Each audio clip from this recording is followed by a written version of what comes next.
Good morning. स्वागत है आपका कक्षा 12 राजनीति विज्ञान की दूसरी किताब के प्रथम अध्याय के दूसरे सेशन में, जिसका शीर्षक है राष्ट्र निर्माण की चुनौतियां। राष्ट्र निर्माण की चुनौतियों का पहला सेशन हमने कर लिया था और पहले सेशन में बहुत सारी इंपॉर्टेंट चीजें आपको मैंने बता दी थी, जो आपको इस वीडियो के पिन कमेंट में मिल जाएगा। कमेंट सेक्शन में जाएंगे तो पहले नंबर पर जो कमेंट होगा उसमें पहले सेशन का लिंक आपको मिल जाएगा। उस लिंक के माध्यम से आप उस पर पहुंच जाएंगे। वो सेशन देखना अनिवार्य है। अगर आपने वो सेशन नहीं देखा तो ये सेशन अधूरा रहेगा और आपको समझ में नहीं आएगा। चलिए, राष्ट्र निर्माण की चुनौतियों में कई सारी समस्याएं थी। उन समस्याओं में से एक थी कश्मीर समस्या। देख लेते हैं, जान लेते हैं क्या है कश्मीर समस्या। जो हम 565 रियासतों के बारे में चर्चा किए थे, उन्हीं में से एक है कश्मीर। कश्मीर की बड़ी विकट स्थिति है। क्या स्थिति है कि वहां के राजा हरि सिंह हिंदू थे, लेकिन वहां की जो बहुतायत में जनसंख्या है वो मुस्लिम थी, मुस्लिम है। इसे 3 भागों में हम लोग बांट के देख सकते हैं। जैसे नंबर 1 घाटी, जम्मू घाटी। जम्मू घाटी मुस्लिम बहुल आबादी का क्षेत्र है, जबकि जम्मू क्षेत्र हिंदू आबादी का क्षेत्र है, हिंदू बहुल आबादी का क्षेत्र है, और लद्दाख बौद्ध आबादी का क्षेत्र है। तो तीनों अलग अलग बटे हुए हैं, लेकिन वहां समस्या ये पैदा हुई कि वहां के राजा हरि सिंह को ये गलतफहमी हो गई कि वो स्विट्जरलैंड के तरीके से कश्मीर को भी एक अलग राज्य बना लेंगे। उनको बहुत समझाया गया, लेकिन उनको ये चीज समझ में नहीं आई। उनको लगा कि हम स्वतंत्र रह सकते हैं। भारत और पाकिस्तान के बीच में एक ऐसा छोटा सा राज्य जो स्वतंत्र रह सकता है। इस गलतफहमी के बीच में ना उन्होंने पाकिस्तान के साथ मिलने का निर्णय किया, ना भारत के साथ मिलने का निर्णय किया। लेकिन चूंकि पाकिस्तान को इस ऊंचाई वाले स्थान को पाने के लिए उन्होंने प्रयास किया, राजा से कई बार इस मामले में चर्चा की, लेकिन जब राजा साहब नहीं माने तब वहां कबायली आक्रमण करवा के स्थिति को खराब करने की कोशिश की। कबायली आक्रमण कब हुआ देख लेते हैं। 22 अक्टूबर 1947 को कबायली आक्रमण हुआ। क्या हुआ? 22 अक्टूबर 1947 को कबायलियों ने जम्मू कश्मीर रियासत में हमला कर दिया। और ये कबायली नहीं थे, ये सीधे सीधे पाकिस्तान के सैनिक थे, जो कबायली रूप धारण करके वहां पे आए थे और अव्यवस्था मचा दी। वहां उन्होंने लूट मार, बलात्कार जैसी बहुत सारी हिंसक वारदातें की। उन हिंसक वारदातों के पश्चात राजा हरि सिंह परेशान हो गए कि अब क्या करना है, हमारा तो जबरदस्ती ये राज्य पाकिस्तान की तरफ जा रहा है। तब उन्होंने अपने मंत्री को दिल्ली भेजा। दिल्ली में बातचीत हुई, उसके बाद फिर उन्होंने उस पे अपने किसी व्यक्ति को भेजा और ये कहा कि यदि रात में जब वो सो रहे थे, ऐसी स्थितियां आ गई थी कि उनकी राजधानी के पास तक कबायली पहुंचने वाले थे, तब उन्हें लगा कि मैंने गलत निर्णय कर लिया है। और इस निर्णय पे उन्होंने अपने पास एक भरी हुई रिवॉल्वर रख ली और उन्होंने कहा कि यदि सुबह तक भारतीय सेनाएं ना दिखाई दें, ऐसा संदेश ना प्राप्त हो कि भारतीय सेनाएं आ रही हैं, तो आप हमें सोते में ही गोली मार देना, क्योंकि मैं वो स्थिति नहीं देख सकता हूं, ये मेरी गलती हो गई। इसके पश्चात राजा हरि सिंह ने उस संधि पर हस्ताक्षर किए, जो रियासतों से संधि पत्र बनवाया गया था, उस संधि पत्र पर हस्ताक्षर करके विधिवत भारतीय संघ में सम्मिलित हुए। लेकिन हमारे प्रधानमंत्री के आदर्श व्यक्तित्व और वहां के शेख अब्दुल्ला के साथ उनके दोस्ताना ताल्लुकात कहीं ना कहीं एक ऐसी विषम परिस्थिति की ओर ले गए जो कश्मीर की समस्या इतनी विकट बन गई कि जो आज तक भी हम नहीं सुलझा पा रहे हैं। कश्मीर समस्या पे कभी अगले चैप्टर में डिस्कस करूंगा। बहुत रोचक और बहुत जानकारीप्रद ये समस्या है, लेकिन यहां ज्यादा नहीं इस पर डिस्कस करेंगे। जब भारतीय सेनाएं वहां पहुंची तब तक बहुत सारे क्षेत्र पर उन कबायलियों ने कब्जा कर लिया था, जो लगभग कश्मीर का 1/3 भाग था, जिसको आज POK के नाम से जानते हैं। उस समय सेनाओं ने कहा कि आगे चल के इसको स्वतंत्र करा लेते हैं, लेकिन पता नहीं क्यों जवाहरलाल नेहरू जी ने कहा कि नहीं, ये इतना कश्मीर हमने सेना के माध्यम से ले लिया, अगला हम संयुक्त राष्ट्र संघ में जाके ले लेंगे। क्या विचार था, क्या परिस्थितियां थी, क्या मनाही स्थितियां थी, ये आज के दौर में आके हम लोग नहीं समझ सकते हैं। वो उस समय की परिस्थितियां थी। उन सब परिस्थितियों को तो आपको एक चीज और यहां जानने को मिली है, POK यानी कि पाकिस्तान ऑक्युपाइड कश्मीर। ये कई बार 1 नंबर के क्वेश्चन में पूछा जाता है, तो याद कर लीजिएगा। अब हम अपनी आगे की समस्या पर चलते हैं, हैदराबाद की समस्या। हैदराबाद में क्या था? हैदराबाद में दूसरे ही दिन, त्रावणकोर के बाद दूसरे ही दिन हैदराबाद के निजाम ने अपने आप को स्वतंत्र घोषित कर दिया था। ऐसे स्वतंत्र घोषित निजाम के राज्य में क्या स्थितियां उत्पन्न हुई और किस तरीके से हैदराबाद भारत में मिला, चलिए देख लेते हैं। हैदराबाद के शासक निजाम कहलाते थे।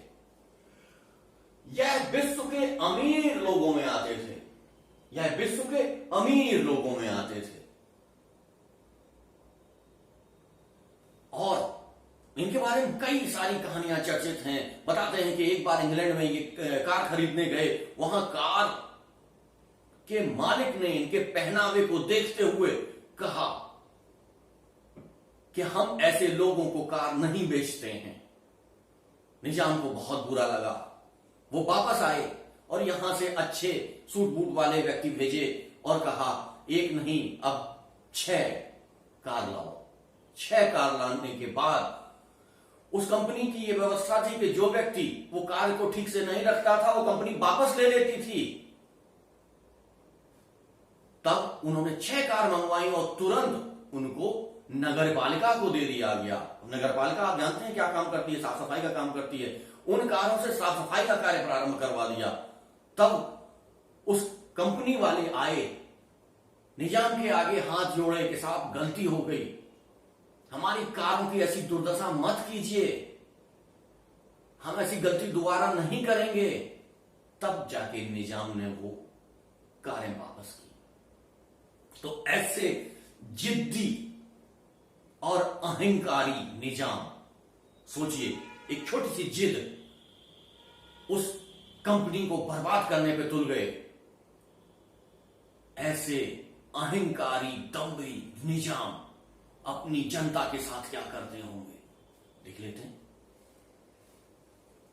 इनका शासन महिलाओं तथा किसानों के लिए बहुत कष्टप्रद था। क्या था? किसानों और महिलाओं के प्रति बहुत कष्टप्रद था। और 9 नवंबर 1947 में भारत के साथ यथास्थिति समझौता हुआ था। इन्होंने क्या किया कि नवंबर 1947 में भारत के साथ एक समझौता किया, कहा कि हमारी स्थिति जैसी है वैसी बनी रहेगी। तो यथास्थिति समझौता इन्होंने नवंबर 1947 में कर लिया। लेकिन इसके पश्चात होता क्या है कि निजाम के खिलाफ लोगों ने आंदोलन किया। क्या किया? लोगों ने, वहां की जनता भड़क गई और जनता ने निजाम के खिलाफ आंदोलन कर दिया। कहा कि हम आपके शासन में नहीं रहना चाहते हैं, हम स्वतंत्र होना चाहते हैं, बहुत दिन हो गए, हम नहीं रहेंगे आपके साथ। इस आंदोलन को कुचलने के लिए निजाम ने अपने गुंडे रजाकारों को भेजा। याद रखिए, रजाकार रजाकार क्या है? रजाकार निजाम के अर्धसैनिक बल हैं, अर्धसैनिक बल जो बहुत ही खूंखार। आपने सुना होगा कि कुछ पाकिस्तान के सैनिक हैं जिन्हें बैट नाम से जाना जाता है, बहुत खूंखार होते हैं। उसी तरीके से ये निजाम के सैनिक थे जिनको रजाकार कहा जाता था। ये रजाकार गुंडे की तरीके से व्यवहार करते थे। इनके ऊपर किसी भी प्रकार का अनुशासन नहीं था, न ये शासन से डरते थे। तो इन्होंने किया क्या कि इस आंदोलन को दबाने के लिए निजाम ने अपने गुंडे रजाकारों को भेजा। रजाकार बहुत सांप्रदायिक थे। क्या थे? सांप्रदायिक थे। रजाकार गैर मुस्लिमों को अपना निशाना बनाने लगे, यानी कि रजाकार मुस्लिम धर्म से जुड़े हुए थे, मुस्लिम संप्रदाय से जुड़े हुए थे, और ये दूसरे संप्रदाय को सहन नहीं करते थे, सांप्रदायिक थे।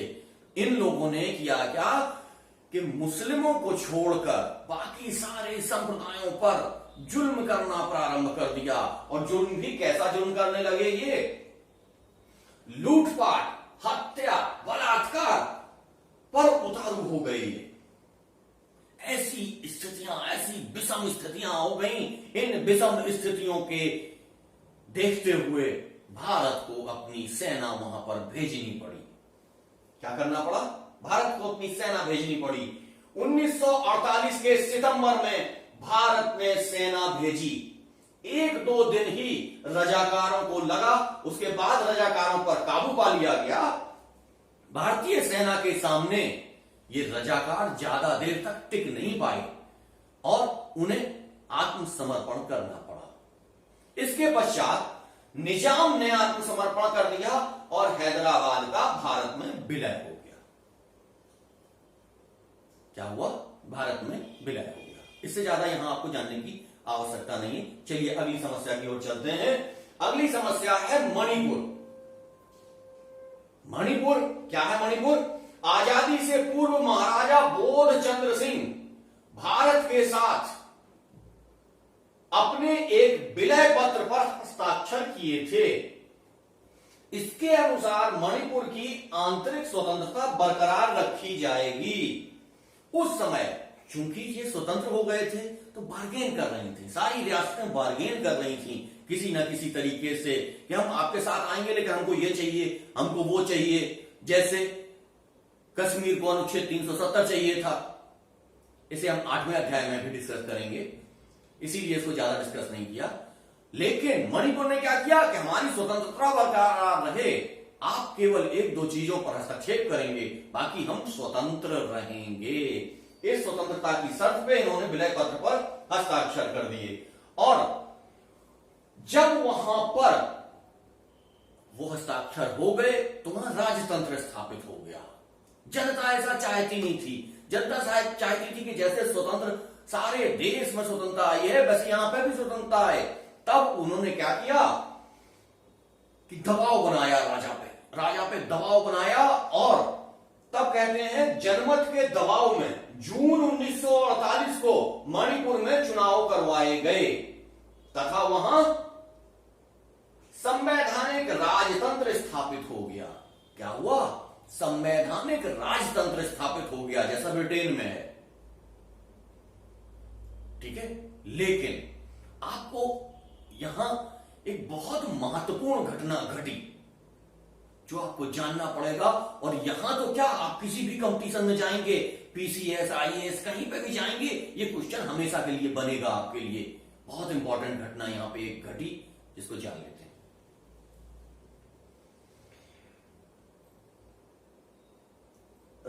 इसके बाद कह रहे हैं कि मणिपुर भारत का पहला राज्य था जहां सार्वभौम मताधिकार के आधार पर चुनाव कराए गए। भारत अभी चुनाव कराने के बारे में सोच रहा था कि चुनाव कराए जाएंगे सार्वभौम वयस्क मताधिकार के अनुसार, लेकिन ऐसा मणिपुर ऐसा पहला राज्य है जिसने कहा, जिसने करके दिखाया, सार्वभौम वयस्क मताधिकार के आधार पर यहां चुनाव संपन्न कराए गए। और जो विधानसभा बनी वो सार्वभौम वयस्क मताधिकार के आधार पर बनी। तो आज जो हम वोट डालते हैं वो क्या है? सार्वभौम वयस्क मताधिकार। उसका पहला प्रयोग, भारत में सबसे पहला प्रयोग मणिपुर में देखा गया। ये आप याद रखिए, ये आपसे हर जगह पूछा जाएगा। इसके पश्चात आप देखिए कि जब वहां विधानसभा बन गई तो वहां की जो कांग्रेसी दल था उसने कहा कि हमें भारत में पूरा विलय कर लेना चाहिए। वहां के जो अन्य दल थे वो इसको चाह नहीं रहे थे, दोनों में आपस में द्वंद्व पैदा हो गया और इसी समय भारतीय संघ ने किसी प्रकार से राजा से विलय पत्र पर दस्तखत करा के संपूर्ण विलय भारत में मणिपुर का कर लिया। 1948 में चुनाव के पश्चात यह काम हुआ और चूंकि एक समस्या चल रही थी, एक द्वंद्व चल रहा था, उसी दौरान मणिपुर को पूर्ण राज्य के रूप में भारत ने स्वीकार किया। तो आज भी वहां ये समस्या देखी जाती है कि वहां के बहुत सारे लोग ऐसे हैं जो कहते हैं कि हमारे मत को स्वीकार नहीं किया गया, हम भारत में विलय को अवैध मानते हैं। और आज भी कभी कभी वहां पर भारत के इस विलय को अस्वीकार करने की परंपरा बनी हुई है। बाकी एक रियासत है, उसके बारे में ज्यादा जानने की आवश्यकता नहीं है। यही इंपॉर्टेंट रियासतें थी जो हमने आपको बता दी। अब चलते हैं कि देश में पूरी तरीके से शांति स्थापित हो चुकी थी, सारी चीजें व्यवस्थित चल रही थी। पाकिस्तान से आए हुए नागरिकों को भी कहीं ना कहीं व्यवस्थित किया जा रहा था। ये सारी स्थितियां चल ही रही थी। तभी दक्षिण भारत के एक राज्य मद्रास से तेलुगु भाषा के नाम पर एक अलग राज्य के निर्माण की बात की जाने लगी। सरकार ने इसकी ओर ध्यान नहीं दिया।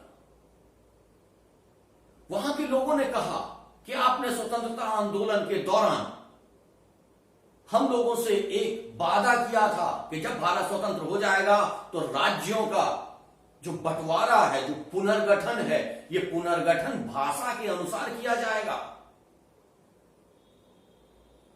लेकिन ऐसा देर हो रही थी, इसलिए सबसे पहला आंदोलन प्रारंभ हुआ मद्रास राज्य में। देखिए क्या स्थितियां थी। इसमें सबसे इंपॉर्टेंट आता है कांग्रेस का नागपुर अधिवेशन 1920।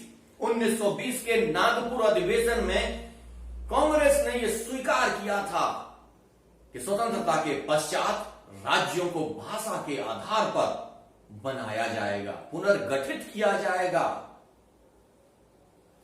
और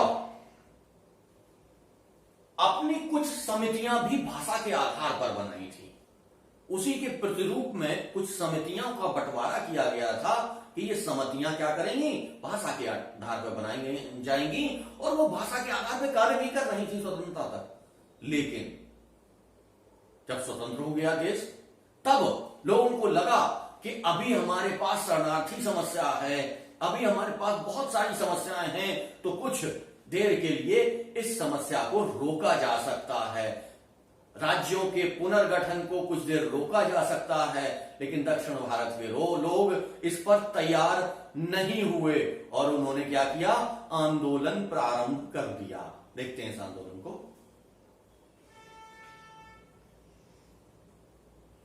पुराने मद्रास में तेलुगु भाषा के आधार पर राज्य बनाने के लिए लोगों ने विरोध प्रारंभ कर दिया। लेकिन जब भारत संघ ने उस पर कोई विचार नहीं किया, कोई मत नहीं दिया, तब वहां के गांधीवादी नेता, फिर से याद रख लीजिए, गांधीवादी नेता, इनका नाम कई बार पूछा जाता है। नाम हमेशा याद कर लीजिए, एक नंबर के क्वेश्चन में जरूर आता है कि वहां के गांधीवादी नेता श्री रामलू, क्या श्री रामलू, और भी लंबा नाम है लेकिन इसको आसान बनाते हुए हमने लिखा है श्री रामलू ने आंदोलन और उपवास प्रारंभ कर दिया। ऐसा उपवास जिसमें अन्न जल त्याग दिया गया कि हमारा राज्य बनाइए। लेकिन सरकार ने उनकी बात नहीं सुनी। 56 दिन तक यह आंदोलन चलता रहा और 56 दिन तक आंदोलन करने के पश्चात श्री रामलू की मृत्यु हो जाती है। श्री रामलू की क्या होती है? मृत्यु हो जाती है। और इस मृत्यु से सारे के सारे तेलुगु भाषी लोगों में एक आक्रामकता आ जाती है कि कैसी स्वतंत्रता है ये स्वतंत्रता हमको कैसे मिली है? हमारी बात ही नहीं मानी जा रही है। हमारे नेता अपनी बात मनवाने के लिए आमरण अनशन करते हैं और लास्ट में अपना जीवन त्याग कर देते हैं, देह त्याग कर देते हैं। इसके बाद भी सरकार नहीं सुन रही है। वहां पे हिंसा प्रारंभ हो जाती है और वहां के विधायकों ने अपने इस्तीफे देने शुरू कर दिए जाते हैं। तब पंडित जवाहरलाल नेहरू ने उनकी बात मानी, स्वीकार की और कहा कि राज्यों का पुनर्गठन भाषा के आधार पर होगा। और पहला राज्य पुनर्गठन आयोग 1953 बना दिया। क्या दिया? राज्य पुनर्गठन आयोग 1953 बना दिया। इसमें कितने सदस्य थे, कौन अध्यक्ष था, खैर यहां इसको जानने की आवश्यकता नहीं थी। यह राज्य पुनर्गठन अधिनियम पारित हुआ 1956 में। अधिनियम कब बना? ये 1956 में। 1956 में यह अधिनियम बना और 53 से लेकर 56 के बीच में बहुत सारे कार्य किए गए कि भाषा के आधार पर किस तरीके से राज्य बनेंगे, कौन कौन से राज्य बनेंगे, क्या क्या स्थितियां होंगी। तो यहां राज्य आपको जानने की आवश्यकता नहीं है, केवल उनकी संख्या जान लेते हैं। उनकी संख्या थी 14 राज्य बने। उस समय क्या हुआ? 14 राज्य बने और 6 केंद्र शासित प्रदेश। पहले पुनर्गठन आयोग 1953 के द्वारा जो 1956 में अधिनियम बना, उसके अनुसार 14 राज्य और 6 केंद्र शासित प्रदेश बनाए गए। अब आप देखिए कि ये इस तरीके से बन के तैयार हुए। हमारा पहला पाठ यहीं पे समाप्त होता है। हम आपको इस दौरान पूरे तरीके से पढ़ाने का, समझाने का एक एक प्रयास कर रहे हैं। यदि आपको नहीं समझ में आता है तो वीडियो 1 बार, 2 बार, 3 बार देखिए। ये वीडियो के माध्यम से हम क्लासेस चला रहे हैं। इसके पश्चात हम रिवीजन के तौर पर जब अपनी क्लासेस प्रारंभ करेंगे तो वो लाइव क्लासेस होंगी। आप हमसे क्वेश्चन आंसर भी कर सकते हैं, तुरंत कर सकते हैं। वैसे क्वेश्चन आंसर आप अभी भी कर सकते हैं। आप कमेंट सेक्शन में जाके अपने क्वेश्चन हमारे पास भेज सकते हैं, जिसका उत्तर हम कमेंट सेक्शन में ही आपको दे देंगे, या यदि ज्यादा विस्तृत होंगे तो उस पर एक वीडियो बना के डाल देंगे। लेकिन अभी लॉकडाउन का टाइम है, इसलिए ज्यादा सुविधाएं ना होने के कारण हम आपकी लाइव क्लास नहीं चला पा रहे हैं। लेकिन हम आपकी लाइव क्लास की व्यवस्था अवश्य करेंगे और आपके ऑब्जेक्टिव टाइप क्वेश्चन को भी पूरा करवाएंगे। आज हम ये सेशन यहीं समाप्त करते हैं।